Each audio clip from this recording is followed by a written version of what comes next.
Welcome back to our program. Rebecca Taylor, an artist, is my guest on our show today. She's here, she's talking to me about her life's journey, really, in a way, which seems to revolve around everything that is artistic. Rebecca, thank you very much for staying right here with me. Do you believe that you can actually make an honest living and a good living by being an artist?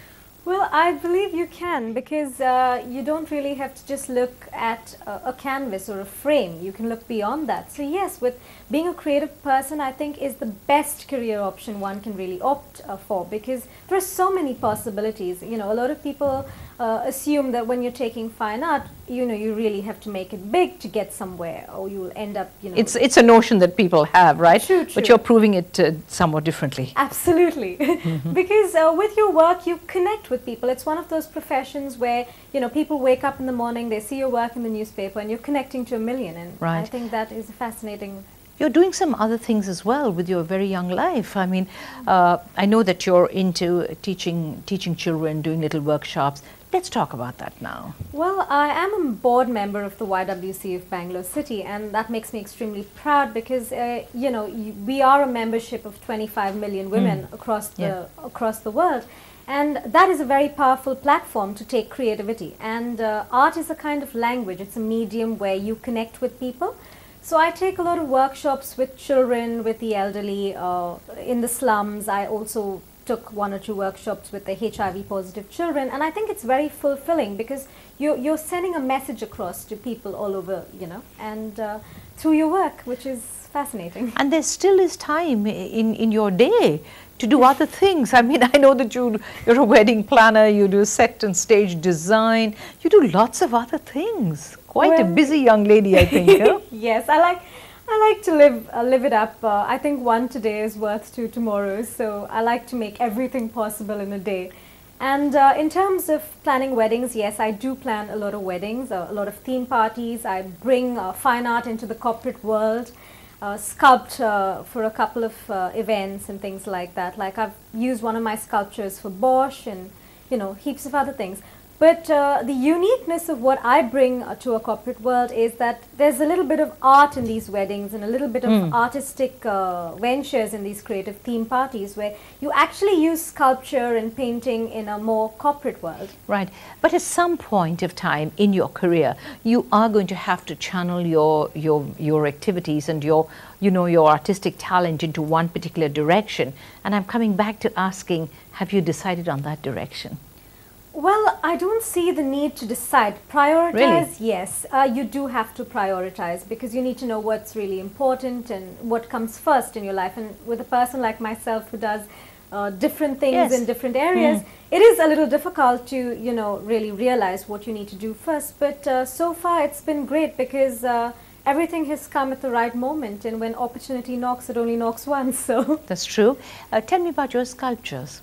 Well, I don't sculpt too much, but a bit, yes, because, you know, sometimes you want to find a 3-dimension version to what you really do. And in fact, I intend on teaching sculpture to the blind kids. I mean, that's one of my future plans, which I've been planning for a long time, because I truly believe art is something that you feel and not really what you see. So I just want to bring out a whole new dimension through fine art. Right. I need to ask, in terms of your own family background, if, you know, like, you did say that there's been a lot of encouragement for your family, but is there any artistic sort of background? Well, they're all talented in their own way. My sister's an exceptional singer. My dad is into events, extremely talented, hockey player as well. My mum is an exceptional cook. So they're all talented in their own ways, but not really anybody in the artistic field. Now that's very interesting. And you said father being a hockey player. Is that where this book came from, well, the idea, yes, right? This book is dedicated to my dad because he's been my inspiration. You know, he had an accident and then he still plays hockey till date. So that in itself is very inspiring to watch his determination and courage. Cooking is something I love too because I spend a lot of time with mum, and, you know, I love cooking, I love baking, I love dancing. I do everything that makes me happy. You've got just so much going for you. I love your bubbliness. I love your enthusiasm. Let me ask you about this book itself. It's actually on the market, right? Is it doing well? Well, it is. It's just been launched a month ago. A month ago, so, yes. We're still looking at putting it on the stands and things like that. And there aren't too many. It's just a very limited edition. It's a collectible. It's unique in its own way. So I don't see it having any trouble being out there because, you know, hockey is our national sport. It deserves the kind of recognition it should get. And I think my book is a way of glamorizing the sport. Right. Of course, this was for the Royal, and the other book, of course, that we have here is the Royal Challengers book. Absolutely, yeah. What about the other teams? Do you think you might end up doing all of the teams of the IPL? Well, I hope so. If I'm commissioned to do so, why not? Right. But where is this book actually going, this one? Well, the particular book, The Royal Challengers, that was an autograph book that was sold at the stadium during the IPL. So that was more like their merchandising. They do it on cups, they do it on T-shirts, and so some of my cartoons ended up on T-shirts and caps and things like that. It must be a really feel-good factor for you, right? When you can see your stuff up there, and you know, it must be lovely because I know there's a page here right at the back about the artist, you know, that's you. So how does that make you feel?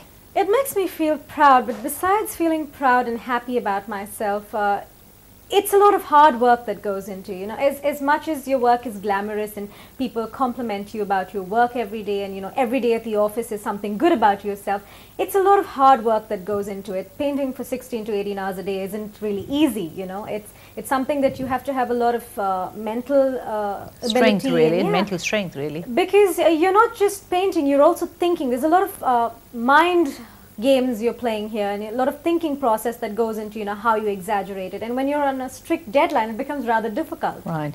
Have you ever drawn a caricature of yourself? Yes, I have. You have? Did you like it? Well, not as much as I like the others. Really? What about your family members? Do you tend to do a lot of the people you like as well, or just people in your really. circle? Actually, I tend to do a lot of faces that I'm unfamiliar with, rather than the familiarity aspect, because you're looking at, now say for example, if I was to do, you know, my own family members, I'm looking at them on a regular basis. So I don't really find that kind of inspiration to exaggerate or anything. Not that I wouldn't, but you know, it's just when it's an unfamiliar face, it's like a new terrain, you know, to explore. Have you ever actually had the pleasure of taking a book like this, for instance, showing it to, you know, a cricket player and just getting their reaction? Well, yes. Have you? What has been their reaction? Well, I've done it with the hockey, and it was rather accepted very well. They were thrilled with it because, you know, in fact, Dhanraj Pillai actually said to me when he looked at his caricature, he said, it makes me so proud to walk out of the stadium and see my picture up there. You know, no one has done this for hockey. So yes, that in itself is a trophy. Right. I suppose it's because it is hockey and it needs to be, you know, publicized very much more than it is in our country. What about sort of, I do know that you have just focused a very little bit on, say, football, for instance, just a Pele or a Maradona. Oh, that's my dream. Is that true? Tell me. Yes, really? I would love to meet Maradona one day and give him my caricature. That would be a life's dream come true. Well, I hope that your life's dream does come true, Rebecca. It's been just wonderful to have you on our show today. I wish you all the very best. As I said before, I love your enthusiasm and may you go very far. Thank you very much indeed. And of course, it was our pleasure to talk to Rebecca Taylor today, and I'm sure it's been your pleasure out there to watch her as well on our show. And remember that on We Connect, you're always going to meet people who are fascinating, people who are interesting, and I do believe people who always, but always have a story to tell us. And so until the next week, you take care. Bye for now.